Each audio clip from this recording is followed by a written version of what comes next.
ঘুরতে যাবেন, সে তো অনেক খরচ। কিসে প্রচুর খরচ উজির? আমার ট্যাঙ্ক থেকে কিছু যাবে না তো? আখি জাহাপানা, ক্ষমা করবেন, আপনার ট্যাঙ্কি তো হবে ফাঁকা, বসবে মোহর, কমবে টাকা। বলো কি?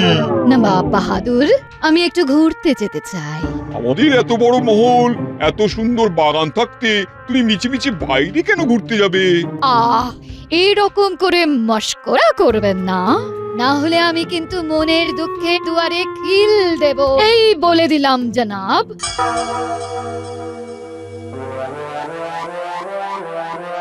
জাহাপানা, বেগমকে আটকান, না হলে এই গোসা ভাঙাতে গিয়ে আরো বেশি মোহর খরচা হয়ে যাবে। ঠিক বলেছো উজির। না না না না, আমি আটকাই। কি ব্যাপার, সকলে এত চিন্তিত কেন? প্রতিদিনেরই নিয়ম। গোপাল আজও এলো না। গোপাল তো বিজ্ঞানীর সেবায় ব্যস্ত, অসুস্থ বিজ্ঞানীর দেখভাল করছে। ব্যস্ত না ছাই, এই নিয়ে পরপর 4 দিন হলো গোপাল সভায় দেরি করে আসছে, অজুহাত দিচ্ছে বিজ্ঞানীকে সেবা করার, অথচ আপনি কিছুই বলছেন না। শোনো মন্ত্রী, মানব সেবা পরম সেবা। তাছাড়া আমাদের রাজ্যের বিজ্ঞানী অসুস্থ, তাকে না দেখলে চলে? বিজ্ঞানীর সেবা করতে গোপাল গেছে তার বাড়ি। গোপালের দেরি দেখে মন্ত্রীর মুখ হাঁড়ি হাঁড়ি। এই সভাকবি, তোমার ওই সস্তার কবিতা বলো না তো। বলা নেই, কওয়া নেই, দিন নেই, রাত নেই, শুধু কবিতা আর কবিতা। মহারাজ, আমি ভালো কথা বলছি। সভাকবি, গোপাল, বিজ্ঞানী এরা কেউ কাজের নয়, এদেরকে বার করে দিন। মন্ত্রী, তুমি এবারে থামো। কাকে কি করব তা আমি বুঝবো, তুমি একদম চুপ থাকো। মহারাজের ধমক খেয়ে মন্ত্রী হলেন জব্দ। এখন শুধু মাথা চুলকান, হারিয়েছে তার শব্দ। কি ব্যাপার, সভার পরিবেশ গরম মনে হচ্ছে? সেই সিংহ দুয়ার থেকে চিৎকার শুনছি। মহারাজ ক্ষেপে আগুন আর মন্ত্রী দিচ্ছে তেলে বেগুন। কি হয়েছেটা কি? তুমি বিজ্ঞানী সেবা করছো বলে মন্ত্রীর রাগ, দিয়েছি ধমক। এ আর নতুন কথা কি? মন্ত্রী মশাই তো নিজের ভালো ছাড়া অপরের ভালো সহ্যই করতে পারেন না। গোপাল, তুমি যে সব লোক দেখানো করো সেটা লোকে না বুঝলেও আমি বুঝি। মন্ত্রী মশাই, আপনি যে লোককে দেখিয়েও কিছু করেন না, সেটা লোকেও বোঝে, আমিও বুঝি।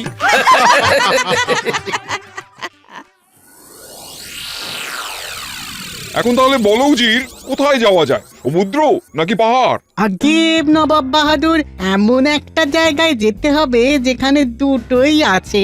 অতি উত্তম প্রস্তাব। বেগমকে তাহলে একবারে পাহাড় এবং সমুদ্র দুটোই দেখানো হয়ে যাবে, কি বলো? আর পরের বার আর বায়নাও করবে না। হ্যাঁ, জাহাপানা, আমারও তাই মত। মিছি ঘোরার পেছনে বারবার অর্থ ব্যয়ের কোনো মানেই হয় না। এমন কোন জায়গা আছে যেখানে রয়েছে একসাথে পাহাড় আর সমুদ্র? সেই জায়গা বড়ই বিচিত্র।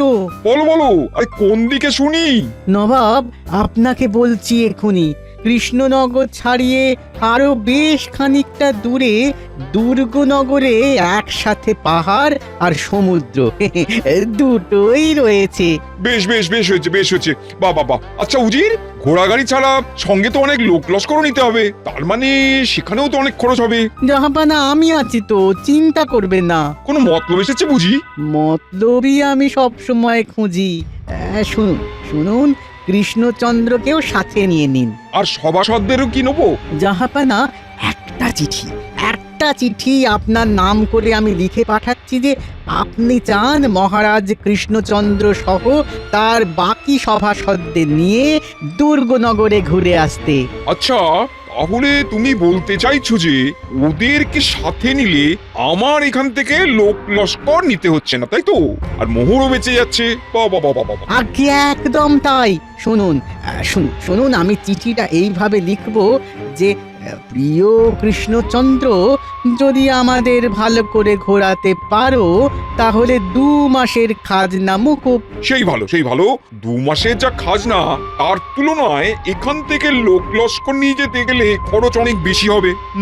হ্যাঁ জাহাপানা, আর যদি কৃষ্ণচন্দ্র ঘোরায় তাহলে ঘোড়ার খরচও লাগবে না। তার থেকে এই টোপটা দিই, ওরাও রাজি হয়ে যাবে। সমস্ত লোটা কম্বল আর বহর ব্যবস্থার ঝামেলা ওরাই পোয়াবে। আমরা তাহলে নিশ্চিন্তে ঘুরতে পারবো। তুমি না থাকলে কি যে হতো উজির। আমি না থাকলে আপনার সব মুশকিল আসানো হতো না। আমি না থাকলে এত সহজে একদম নিখুঁত পরিকল্পনা আপনি করতেও পারতেন না। আমাকে বোকা ভেবো না।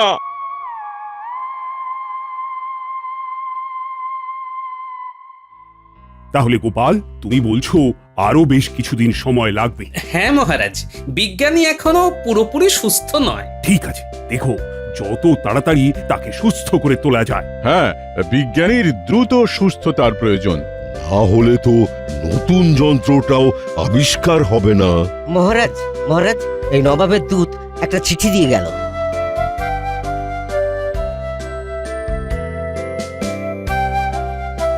এখন আবার নবাবের চিঠি? খাজনা তো দেওয়াই আছে। তাই তো।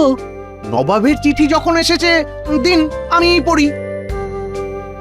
হ্যাঁ, উনি তো আবার আপনার গুরুদেব, আর ওই উজির প্রাণের দোষর। মহারাজ, এই চিঠিতে লেখা আছে যে নবাব বাহাদুর বেগম আর উজিরকে নিয়ে কৃষ্ণনগর আসবেন। তারপর এখান থেকে আপনার আতিথেয়তায় উনি দুর্গনগরে বেড়াতে যেতে চান। যদি আপনার আতিথেয়তায় ঘুরে উনি সন্তুষ্ট হন, তাহলে হ্যাঁ, 2 মাসের খাজনা মুকুব করে দেবেন। এ কেমন কূটনীতি? ঘাড়ে বন্দুকও রাখছেন, আবার পালাতে দেওয়ার সুযোগও দিচ্ছেন। নিশ্চয়ই ওই উজিরের বুদ্ধি। প্রতিটা রাজ্যে এমন একজন করে আছে মহারাজ। গোপাল, গোপাল, আমি তোমায় দেখে নেব। মাথা ঘুরে যাচ্ছে। আমাকে উদ্দেশ্য করে কথা। ঢিলটা তাহলে ঠিক জায়গায় লেগেছে। আর যাই হোক, আপনি আমাকে যতই দেখুন, যতই অভিশাপ দেন না কেন, আমিই থাকবো। কথায় আছে, শকুনের অভিশাপে গরু যায় না মরে। গোপালের কথা শুনে মন্ত্রীর মাথা ঘোরে। গোপাল, চিঠির জবাবে ওনাদের আসতে বলো। হ্যাঁ মহারাজ।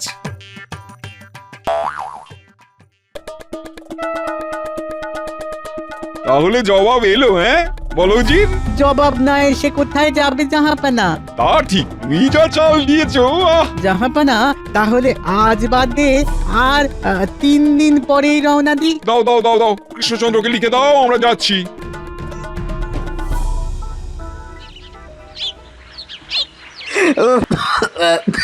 তাড়াতাড়ি সেরে ওঠো বিজ্ঞানী, তোমায় ছাড়া বেড়াতে যেতে মন চাইছে না। এরকম বলো না, কি আছে, কয়েকদিনের তো ব্যাপার।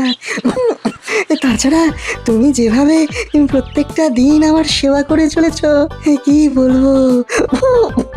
তুমি এমন করে বললে আমি আর আসবো না কিন্তু। রাগ করো না, আমি সত্যি কথাই বললাম। বাবা, তোমার গবেষণাগারে কত তরল ফুটছে গো। দেখো না, চারিদিকে সব কত তরল। কত রঙের। হ্যাঁ। আচ্ছা, এই এত রকম তরলের নাম তোমার মনে থাকে? তা তা থাকবে না কেন? কত বছর ধরে শুধু এইসবের সাথেই ঘর করছি বলো তো। আচ্ছা, বলছি এই বিকারগুলো তো সব কাচের, তাই না? হ্যাঁ তো। কাচের পাত্রে তরল ফোটাচ্ছ, কাচ ফেটে যাবে না? না না, অত সহজ না। বিজ্ঞান বড়ই অদ্ভুত। তুমি কি জানো, কাগজ তো অত্যন্ত সহজ দাহ্য বস্তু, কিন্তু কাগজের পাত্রেও তরল রেখে ফোটানো সম্ভব। বাবা, সেটা কি করে? দেখো, তুমি যদি শুধুমাত্র কাঁচকে আগুনের উপর বসিয়ে দাও, তাহলে একটু গরম হলেই কাঁচ ফেটে যাবে। কিন্তু তার মধ্যে যদি কোনো তরল পদার্থ থাকে, তাহলে সেই তরল ওই উষ্ণতা টেনে নেয়। একই ব্যাপার কাগজের ক্ষেত্রেও প্রযোজ্য। হ্যাঁ।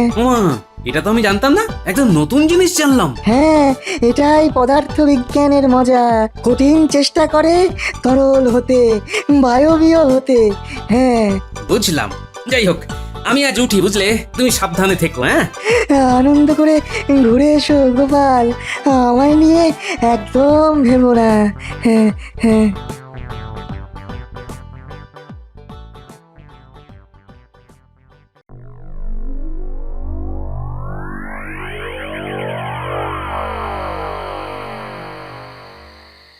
তাও ভালো, নবাবের দৌলতে কালকে একটু ঘুরতে যেতে পারবো। আসতে পারি মহারাজ? কে? গোপাল, এসো এসো। রানীমা, এত খুশি হবেন না, এইগুলো সব নবাবের ষড়যন্ত্র। খাজনা মুকুবের নাম করে আমায় ফাঁসিয়ে দিল। যাকে মহারাজ, আপনি চিন্তা করবেন না, আমরা আছি তো, সব সামলে নেব।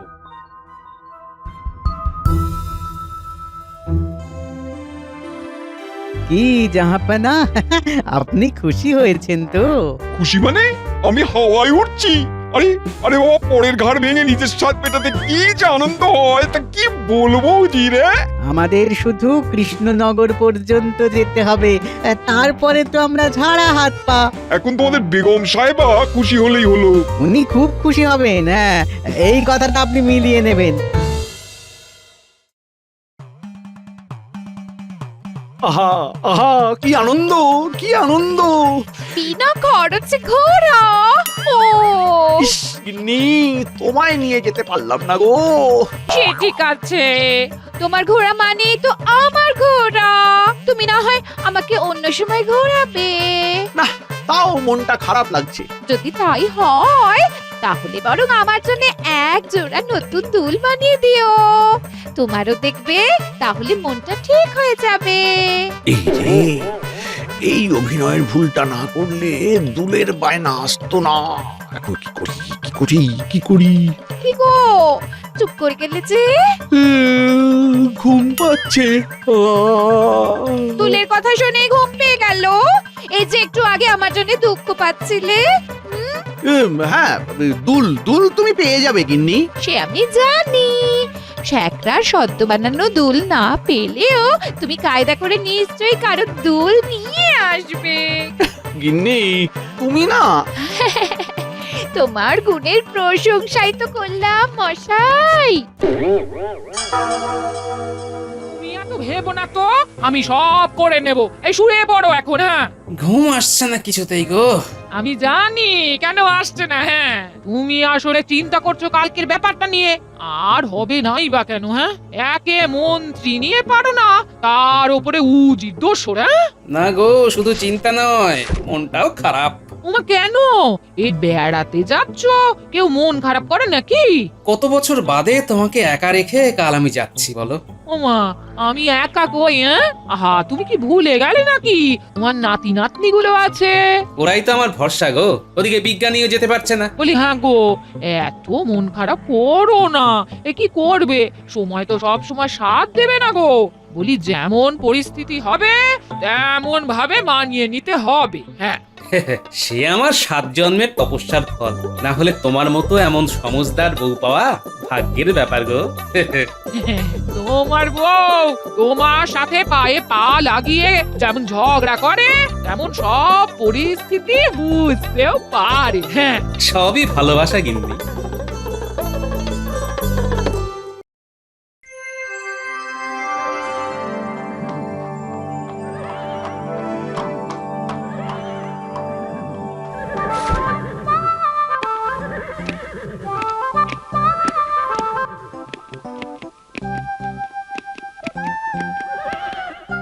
আমরা একদম ঠিক সময় এসে গেছি।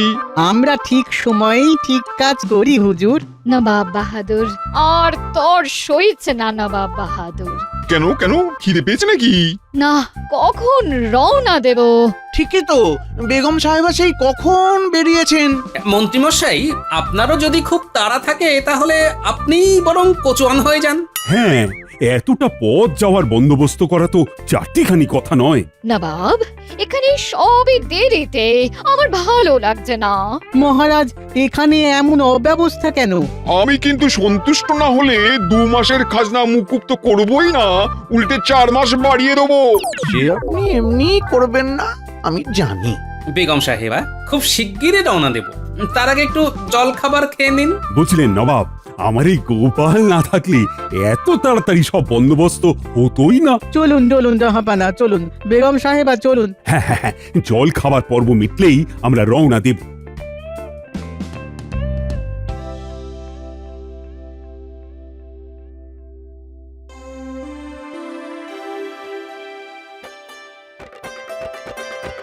সকলের খাওয়া শেষ, তাহলে চলুন রওনা দিই। গোপাল, সব নিয়েছো তো? হ্যাঁ মহারাজ। জল নিয়ে এসেছেন তো? আমার আবার একটু বাদে বাদেই জল পিপাসা পায়। চিন্তা নেই, এক বড় মাটির জ্বালায় জল আছে, আপনি চাইলে সারাদিন জল খেয়ে কাটাতে পারেন। তাহলে চলুন রওনা দিই। হ্যাঁ হ্যাঁ হ্যাঁ, চলুন চলুন জাহাপানা, চলুন।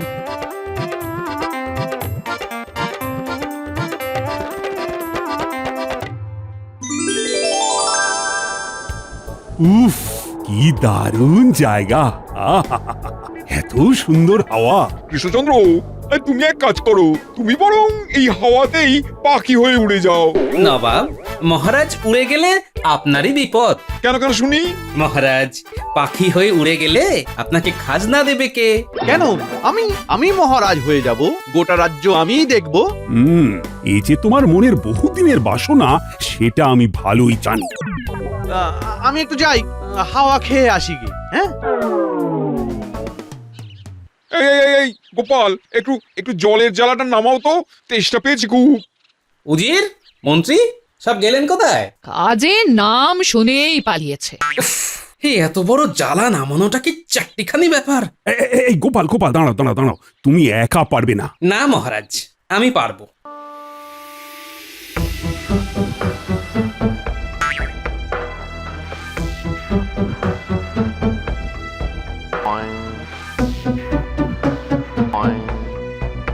ইয়া!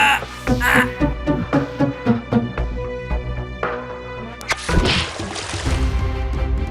এ বাবা, যা! গোপাল, এটা কি হলো? এখন কি হবে? আমি জানি না, আমাকে যেখান থেকে পারো জল এনে দাও।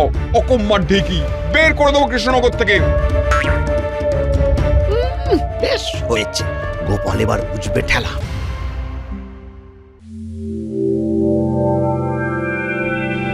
নবাব বাহাদুর, বলছি আমি একটু ওই দিকের গোলাপ বাগানের দিকে যেতে চাই। না না না না না না, ওইখানে বেশ আগাছা আটা গাছ আছে দেখছি। না, আমার ওখানেই যেতে মন চাইছে। কি সুন্দর পরিবেশ দেখুন, একদিকে পাহাড়, একদিকে সাগর। আমার মন চাইছে আমি একটু ঘুরবো। বেগম সাহেবা, নিচে নামাটা ঠিক নয়। তুমি চুপ করো, যাও গিয়ে জলের ব্যবস্থা করো।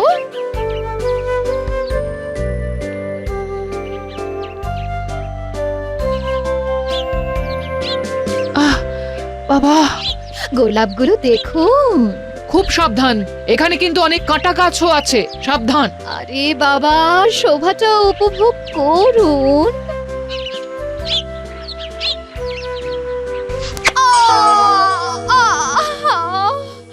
গেলাম গেলাম, কাঁটা ফুটে গেল। হলো তো, বলেছিলাম। কে কোথায় আছেন? আসুন, বেগম সাহেবা পড়ে গেছেন। আসুন আসুন। কি, আমার বেগম পড়ে গেছে? আমার বেগম কিনা? কথা না শুনলে যা হয়।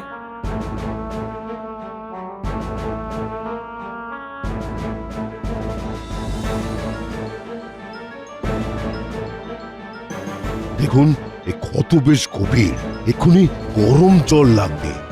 উষ্ণ হলেও হবে, আমি একটা ঔষধ লাগিয়ে দেব, না হলে ওনার পা পচে যাবে। খুব বিষাক্ত কিছু কি কামড়েছে? হ্যাঁ, ওই বিষাক্ত একটা কাঁটা ফুটেছে। হায় হায় হায় হায় হায়, এখন কি যে করি? আগুন না হয় পাথর ঘষে জ্বালিয়ে দেব। আমার ঝোলায় চকমকি পাথর আছে, কখন কি কাজে লাগে তাই রেখে দিই আর কি। কিন্তু জল গরম হবে কি করে? একটা যাও জলের জ্বালা ছিল, সেটাও গেল ভেঙে। আমি জানি না কিছু। রাজা কৃষ্ণচন্দ্র, তুমি যে করে হোক জল ফোটাবার পাত্রের ব্যবস্থা করো, না হলে গর্দান নেবো। কি ব্যথা! আর পারছি না নবাব, পারছি না। গোপাল, আরে কিছু একটা করো। গোপাল বড্ড ভুল করেছে, কয়েকটা অতিরিক্ত পাত্র আনা উচিত ছিল গোপালের। রানীমা, এমন হবে তো বুঝেইনি। এই গোপাল যত নষ্টের গোড়া, ওর জন্যই সব হলো। মন্ত্রীমশাই কাগজের ঠোঙায় বাদাম খাচ্ছেন। বিজ্ঞানী বলেছিল কাগজেও জল বা তরল ফোটানো যেতে পারে।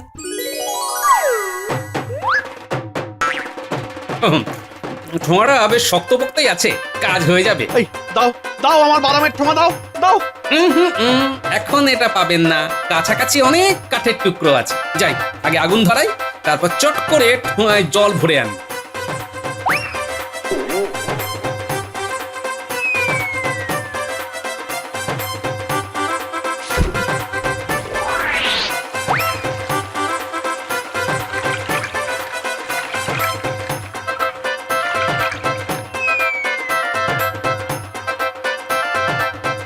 এই নাও বৈদ্য, গরম জল, শিগগিরই ঔষধ লাগাও। সাবাস সাবাস গোপাল, নবাব চিন্তা করবেন না, বেগমের পা একদম ঠিক হয়ে যাবে। ভাগ্যিস গোপাল ছিল। গোপাল গোপাল তুমি আমায় ক্ষমা করে দিও, আমি রাগে অন্ধ হয়ে কি না কি বলেছি। গোপাল, তুমি এই উপায় জানলে কি করে? বিজ্ঞানীর থেকে শুনেছি কাগজও জল ধারণের ক্ষমতা রাখে, তাই সেই উপায়টাই প্রয়োগ করলাম। আর জল ঢাললে কাগজ ভিজে যায়। যতক্ষণ না আগুন পুরো কাগজের জল শুকিয়ে কাগজকে শুকোতে পারছে, ততক্ষণ কাগজও পুড়বে না। গোপাল আমাদের সেরা সেরা। গোপাল তোমায় আমি আমার মুর্শিদাবাদে 2 বিঘা জমি পুরস্কার হিসেবে দেবো। না নবাব বাহাদুর, আমার পুরস্কারের দরকার নেই। আমি যে ঠিক সময়ে বেগম সাহেবার উপকার